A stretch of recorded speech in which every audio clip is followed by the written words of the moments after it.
There's not a lot of margin for error for women.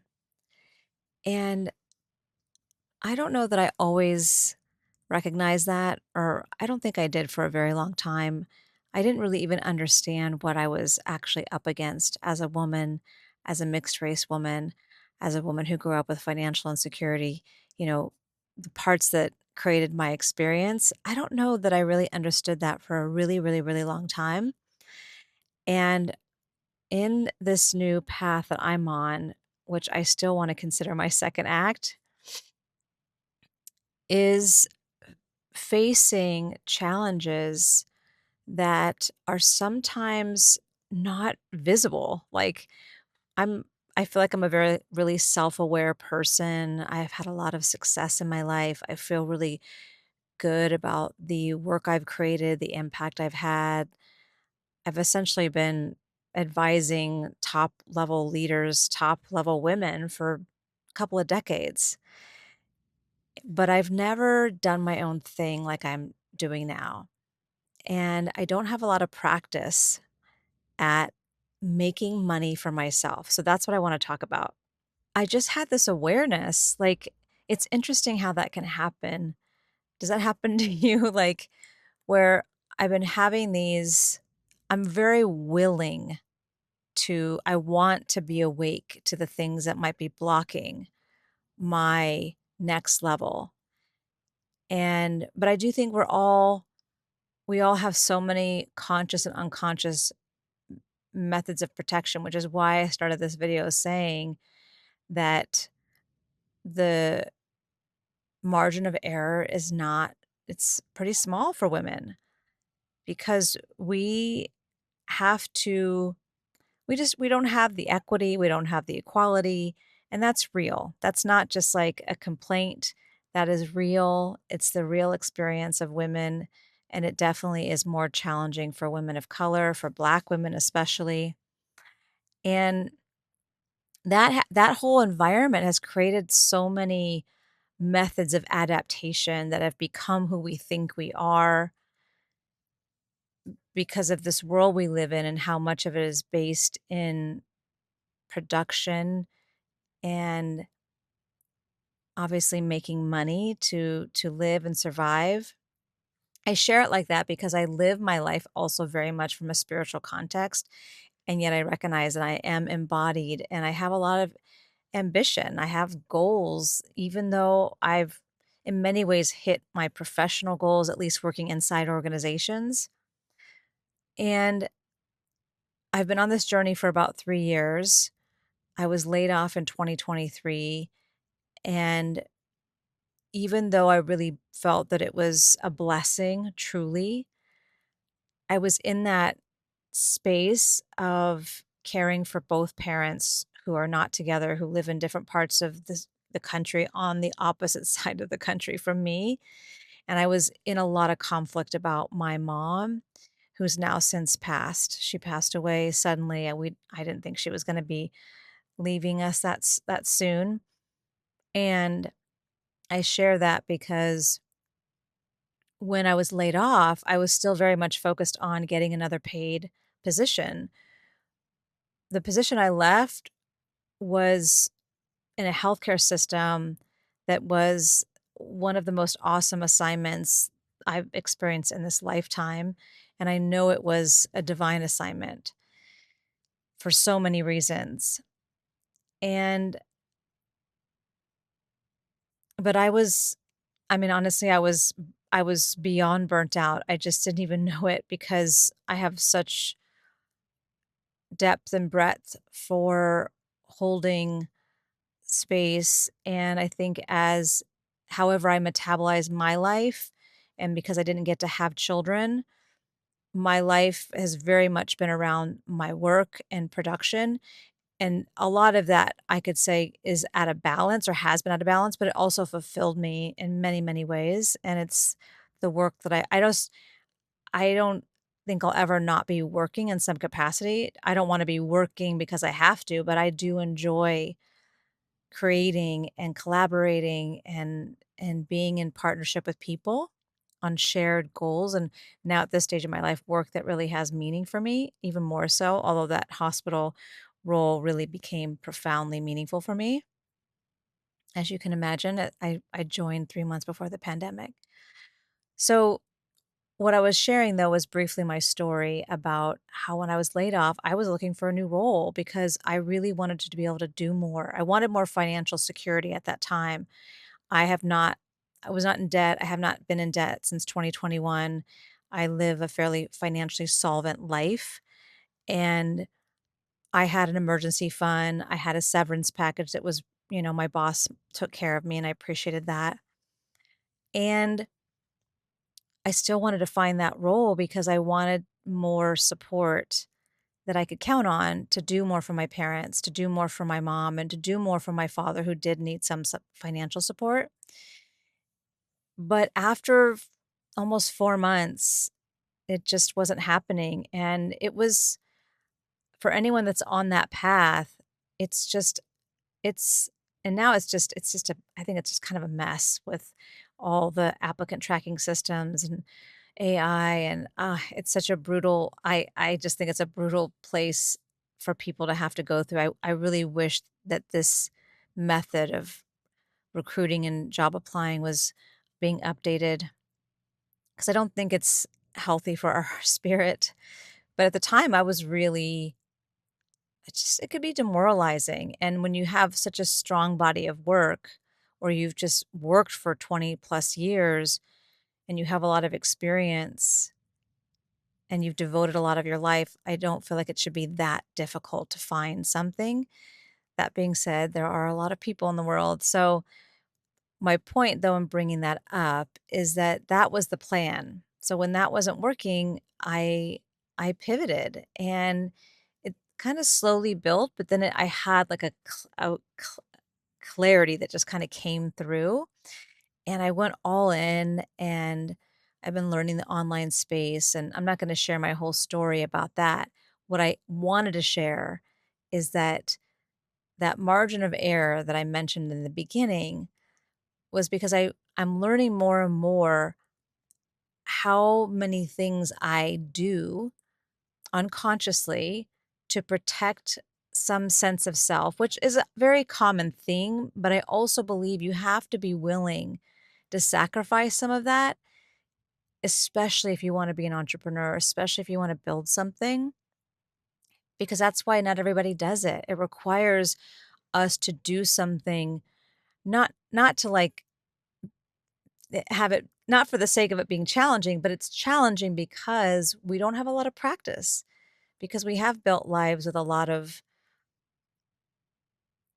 ideas and values or beliefs that have kept us protected. And a lot of my work is actually around us becoming more aware of how we became who we are. So it's like it is my body of work. And of course, I am my first client and always will be.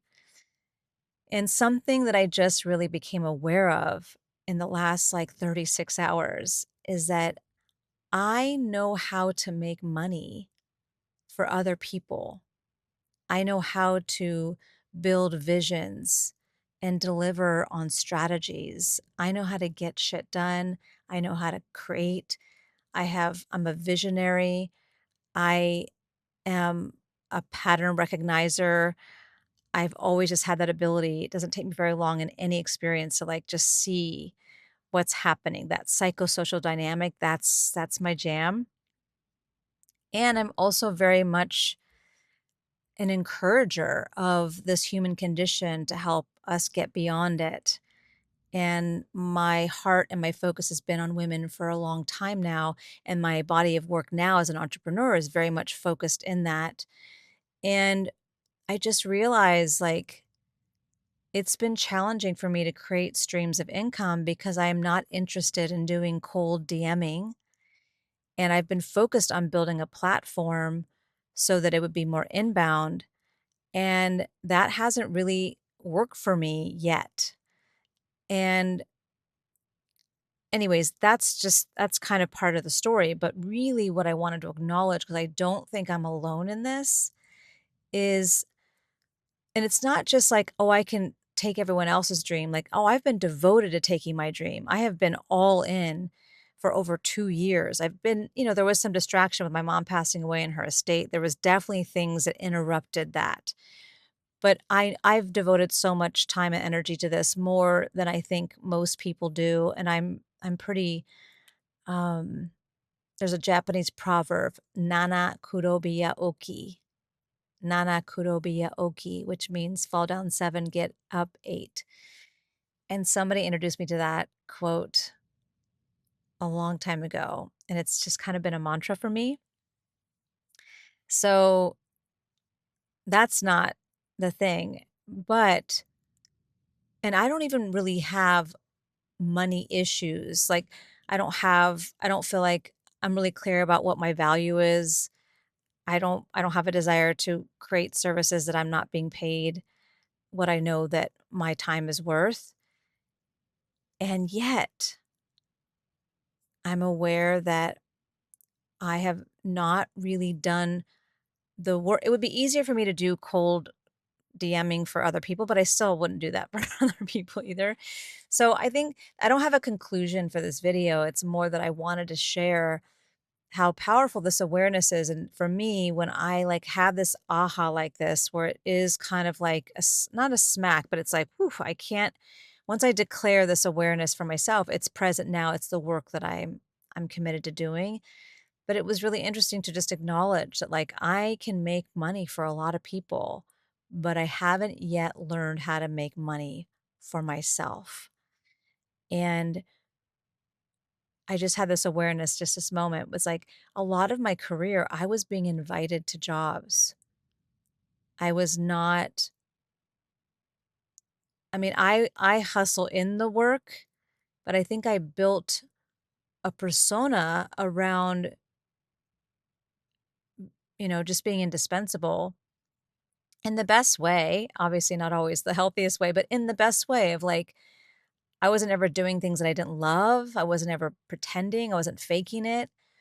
But I was making myself indispensable. Initially, it was just about learning, but then eventually, I'm sure it was about, wanting to be invited to the next thing. And that's a lot of how my career went until about, when I left the company that I was a part of for 4 years. It was a startup and they closed. And then I went to Sony. From that point on, it was a totally different world. And that was actually the first time my life kind of blew up. So, this is my awareness. This is what I'm in right now. This is what I'm facing. And it is uncomfortable. Would I like to just avoid it altogether? Yes.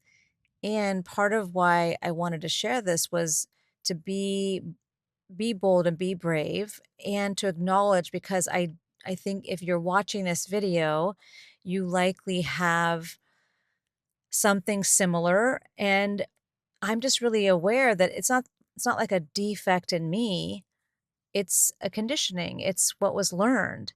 And I'm also really clear, like, I've never really liked cold DMing, like, I've always felt like there's a better way, and I think a lot of the better way has been when something is successful, then people wanna go to it, but I've just always been like, we if I just think humans are infinitely creative, and I have so much faith in our ability to create things.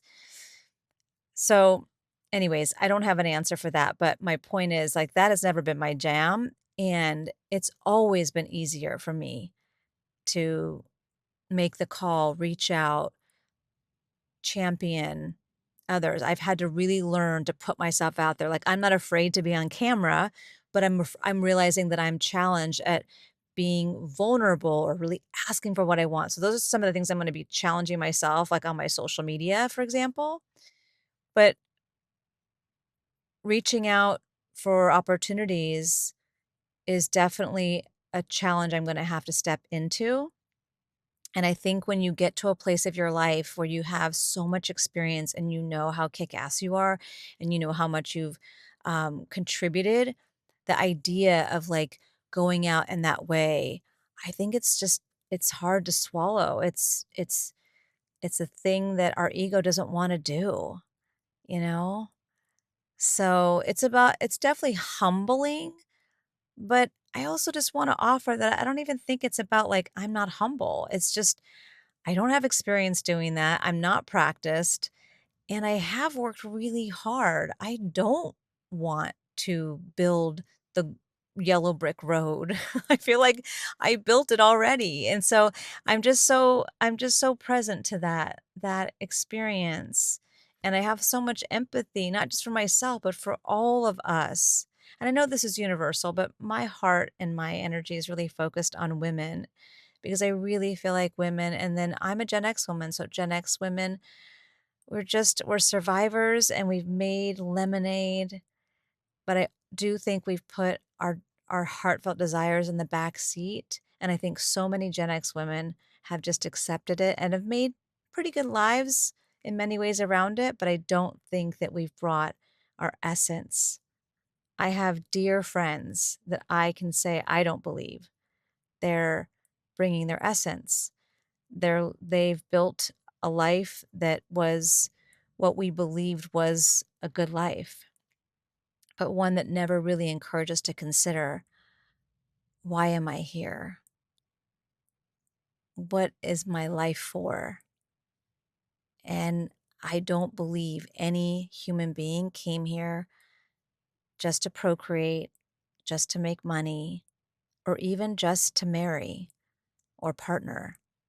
I think every single life is here to make a mark, and it doesn't have to be publicized, but we all have gifts. And I've always felt that way. I've just been born in a generation and been around w- others in circles that, where that wasn't the norm. It was seen as like, oh, that's nice. But it definitely put me on the path of how I even got to my master's degree in spiritual psychology 25 years ago, because I was definitely taking a different path. But I'm human and it's still hard to always be on the different path by yourself. So,